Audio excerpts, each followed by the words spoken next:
Before getting into the nitty-gritty of this discussion, I want to preface everything I say with a coat of willful optimism and blissful ignorance, so interpret that how you will. Although I know it's effectively pointless to spout ideas that will never be implemented, and even if seen will be ignored, my purpose involves firstly, 1. Getting things off of my chest for my own sake, and then 2. Providing direction in a time where the game, the community, and the developers, quite frankly, suck at delivering something interesting and fresh for themselves. Every topic of conversation doesn't have to be about DPS guides, artifacts, elite rating, allies, pay-to-win currency, or even bugs. So my goal is about breathing new life into the game in a way that Dimensional Inc. or Daybreak have failed or neglected to do for some time. This video will serve as part 1 of a longer discourse surrounding the pitfalls, flaws, and disappointments of DC Universe Online. I can only speak from my perspective, and I can only hope to stir the pot, giving the rest of the community something to think about. While I am being very subjective here, this is ultimately for the betterment of the experience. DC Universe Online was one of my first MMOs. It is the MMO that got me into the genre. Maybe not the first that I've ever played, but it was one of those gaming cornerstones at a time that rivaled the likes of Skyrim and Assassin's Creed that defined my childhood prior to making DC my main game. Sometime around the beginning of 2017, I began trying out other MMORPGs that arguably better define the genre. The likes of Star Wars The Old Republic, Dragon Ball Online, Marvel Heroes Omega, Final Fantasy XIV, World of Warcraft, Retail and Classic, Elder Scrolls Online, Guild Wars 2, Skyforge, Warframe, Terra, Neverwinter, Naruto Online, Lord of the Rings Online, and Champions Online. In my personal quest to fill the void that DC has sort of left me, not that I necessarily have quit the game, it's more that I rather could never find the satisfaction that I got in those other games. It wasn't the new car kind of smell deal, it was more that I wanted to see what those games have done and why they are so successful, and then go back and question why its contemporary in DC still hasn't gotten the picture that I wanted to paint so desperately. As one of the only, if not the only, superhero MMORPG on the market right now, there will not be another one to ever rival what DC's success and popularity and the wish list and the mountain of wants and needs that it has to carry on its back can provide. There are some developing games and studios that are trying to innovate the wheel and trying to reinvent something that mirrors the likes of Champions, City of Heroes. But quite frankly, just looking at those games in their alpha development, I don't see that happening anytime soon. And it's not necessarily that the market has any urgent need or doesn't have any urgent need for a superhero MMO. It's just that it takes so long to develop these kinds of games, and it takes hundreds of millions of dollars minimum to make that last in the long term. But back to my point, I think about what do they do that keeps me hanging around in the long term where DC fails to do the same. Because I go back and play nowadays and I can barely stay online for an hour at a time, whereas back then I would be on for half a day. And it's not even necessarily that I just don't have the time to dedicate. Whenever I do, I still struggle to find something to do or find something to invest myself in. And so I think about the role-playing and gameplay. Those are the cornerstones of what a good long-term MMO or RPG are supposed to be able to maintain over time. If you lack in the role-playing and gameplay aspect, is it really even an action RPG, you know? Even deeper, the power sets and how I fail to connect with them in a way that I do with other RPG classes and archetypes will be the point of discussion for this video. I enjoy a good poison/rogue/dual-wielding fantasy class, but I also love shapeshifting. It's my favorite superpower, and Beast Boy is my favorite character, and not only just the Teen Titans, not only just DC Comics, not only just comics, but fiction. There is a deep respect, love, and sentimental direction, or sentimental connection that I have with him that genuinely transcends just the game or the comics. I not only acted as him in my own DCuo Machinima Titan series, but I wrote for him, role-played as him, researched him, watched him in the 2003 Teen Titans cartoon, watched him in the DC animated movies, watched him in Young Justice, and most of all, related to him growing up. So strip away his powers and superhero life, I have convinced myself that I understand his character better than anyone else, period. So that all leads me to DCuo Nature's power set in the way that I've essentially mastered it over the course of 12 years. But even so, it lacks that oomph, for lack of a better term. It sets off a dopamine rush or serotonin in my head. I look at PoE 2's Druid, I look at WoW's Druid, and Baldur's Gate 3's Plant Animal Combat.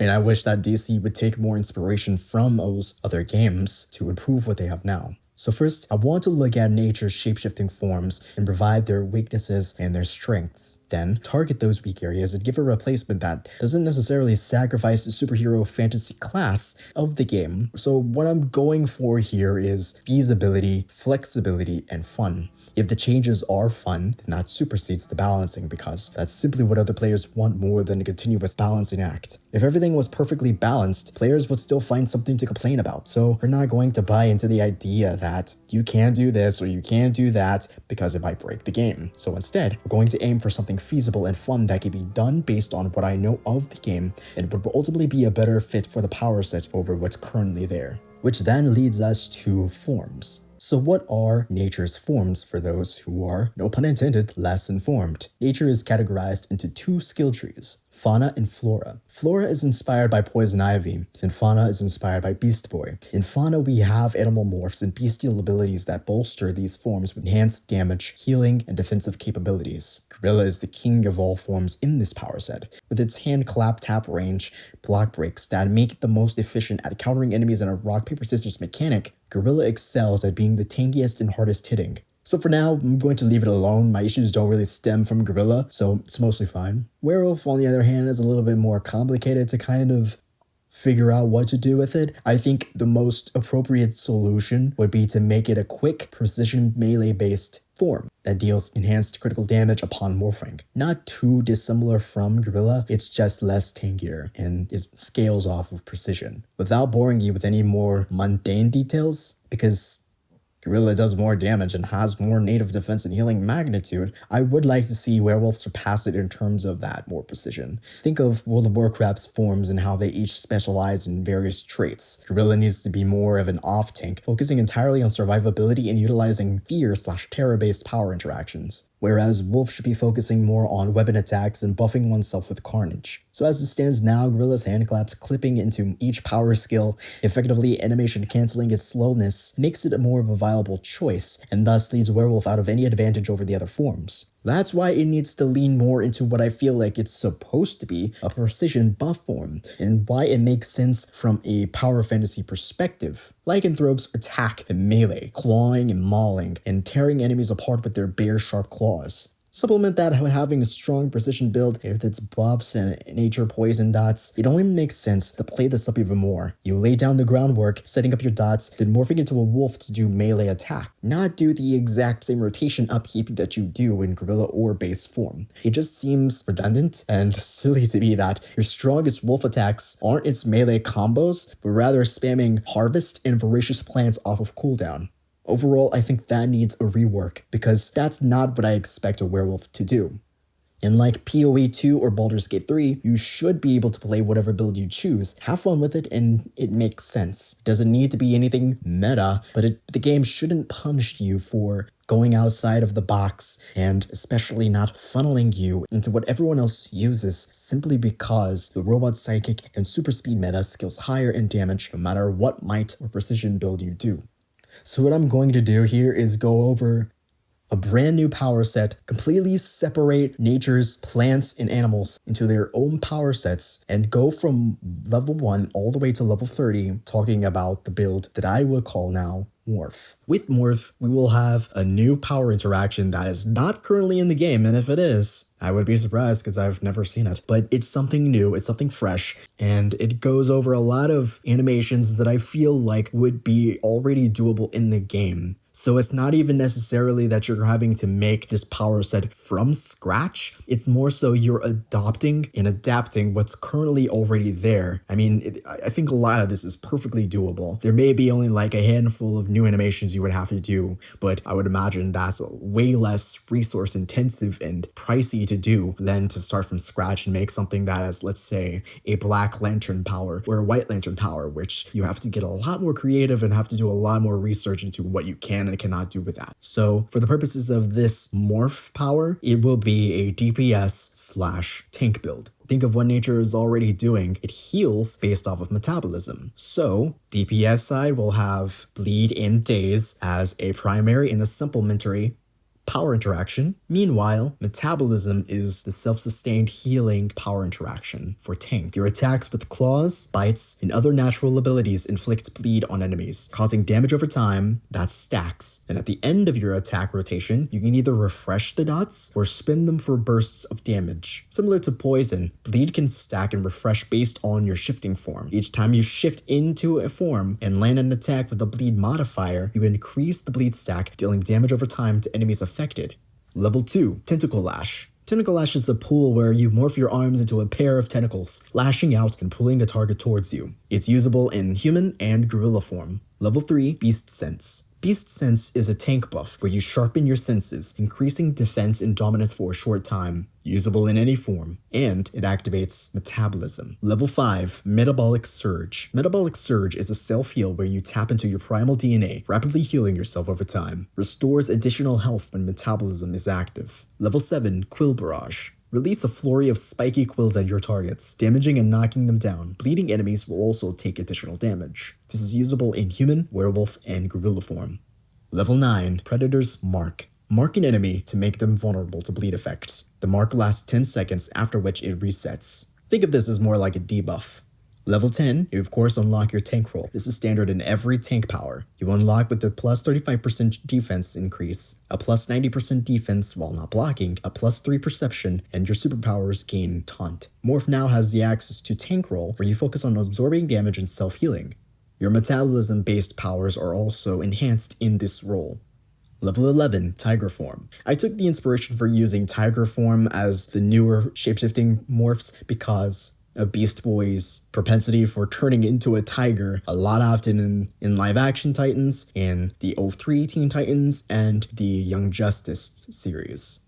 Fun fact, a Bengal tiger is one of Beast Boy's favorite animal forms, aside from monkey. So with this tiger form, you will of course transform yourself into a Bengal tiger, gaining enhanced movement speed and new weapon combos. Increases your critical attack chance and damage output. Your abilities in tiger form are as follows. 1. Pounce. 2. Stealth. 3. Slash. 4. Chomp. 5. Return to normal. And 6. Vampire Bat form. When you use Pounce, this applies a bleed to a single target. For more damage, you press 2 to go into stealth mode, increasing your critical attack chance, taunts enemies from attacking you, and then to do more damage, you of course press 1 to exit with Pounce for a surprise attack. After pouncing, you then apply your third button, which is your AoE bleed application. After you've done your ambush and your AoE bleed application, then you use 4 for just extra damage. It's pretty much a spammable attack. After that, you then have your 6th button, which is Vampire Bat form. Whenever you go into a new form, this is pretty much considered a rotation, and you will not be going back to base form. Not at least until you've reached werewolf form, where you have the option of going back to normal, or you have the choice to stay in werewolf. But we will get to that later on. The most effective choice, of course, would be to stay in each form and then just go one after another. It's pretty linear in the approach, and it's not meant to be super confusing. Each form will have their own purpose, and you're not meant to stay in them for too long. It's meant to promote the idea of shapeshifting as a fluid and mobile power. Level 13, Thrash. Flail your arms around in a frenzy, attacking multiple enemies in a cone before you and damaging them. This will daze enemies. Level 15, Spiked Armor. Activate a spiky layer of armor around your body, absorbing incoming damage for a short time. While in gorilla form, this ability becomes stronger, granting you defense and healing from damage absorbed. A plus 10% control resistance, and then if under the effects of metabolism, all allies will also gain a spike armor equal to 5% of your dominance. So consider this more of a group shield. Level 16, Symbiosis. This is a skill which is more so a modifier to the existing Swarm ability. You know, the one that's pretty much useless and doesn't do anything interesting aside from being the weakest ability in the game that's effectively replaced by Robot Psychic because it has 0 power interactions and you have to resummon every single time. Yeah, so this changes that. You call upon a swarm of insects to surround you and your target, dealing damage over time to enemies while also healing you for a portion of the damage dealt. This is meant to be a sustained pet like Earth's Brick and Sorcery's Fury. Vampire Bat form. Transform into a bat with flight. You gain enhanced mobility, the ability to drain life from enemies, and 3 unique abilities. 1. Fang Bite. Bite an enemy, draining health and applying a bleed stack. 2. Fang Ripper. An AoE attack that spreads bleed stacks onto nearby enemies. 3. Echolocation, reveals hidden enemies, so this is utility. 4. Return to normal, and then 5. Werewolf form. Your tap melee will be for claw swiping, and then your tap range will be for wing buffeting. Level 18, Tempered Slam. This will be your supercharged generator. Unleash a powerful slam that knocks back enemies and frees you from control effects. Level 19, the Red. This is actually one of my personal favorite abilities because it digs a bit more into the lore of the Animal Kingdom in DC Comics. You tap into the Animal Kingdom, instantly triggering metabolism to restore 10% of max health and increase healing received by nearby allies for a short time. It's a 25% supercharge, and the cooldown will be for 30 seconds.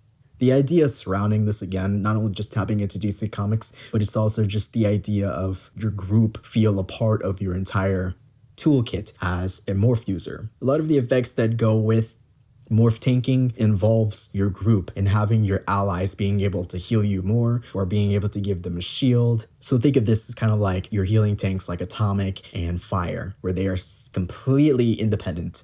Level 20. Carnage. Carnage is a weapon buff where you unleash your inner beast, sharpening the damage of your weapon attacks for a short time.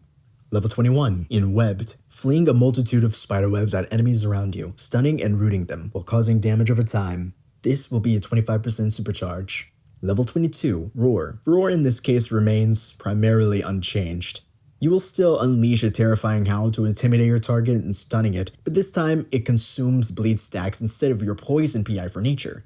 All of the enemies will then take the remaining damage at once, dealing damage to enemies in front of you in a cone.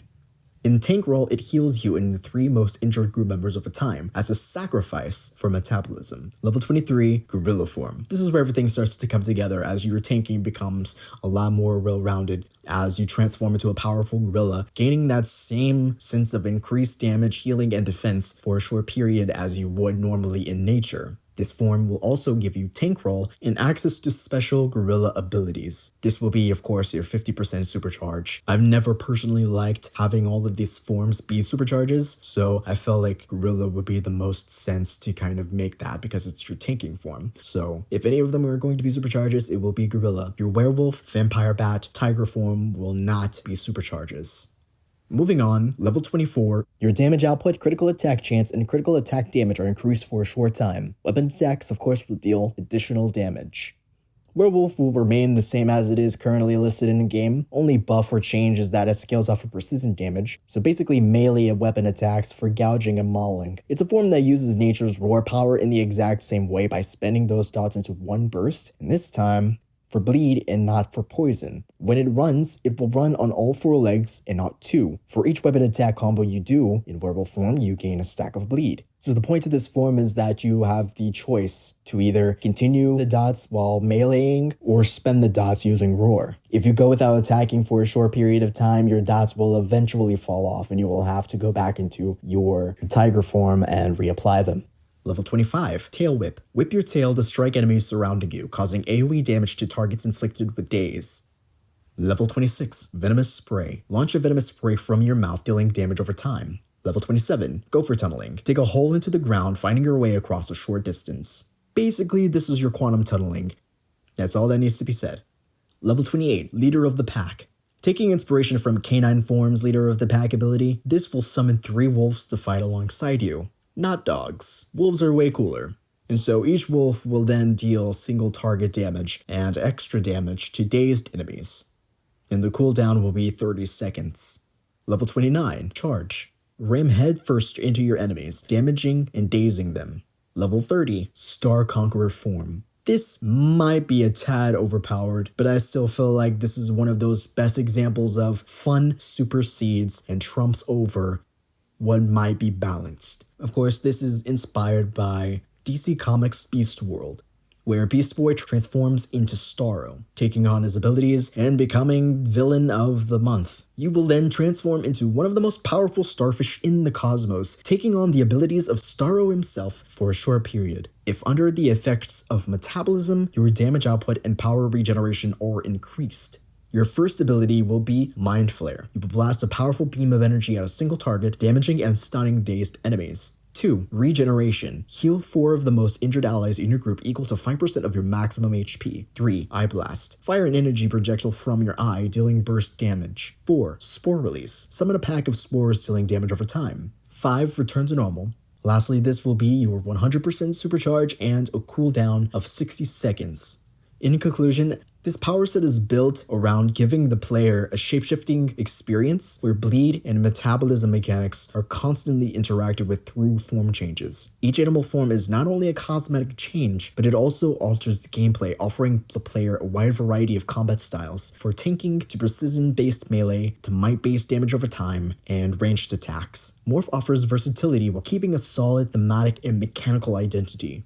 In the next video, when I tackle a subject related to DC Universe Online, it will be more so of an overall critique of the game and provide some changes that I feel like would be better off. As always, thank you for your time and thank you for watching.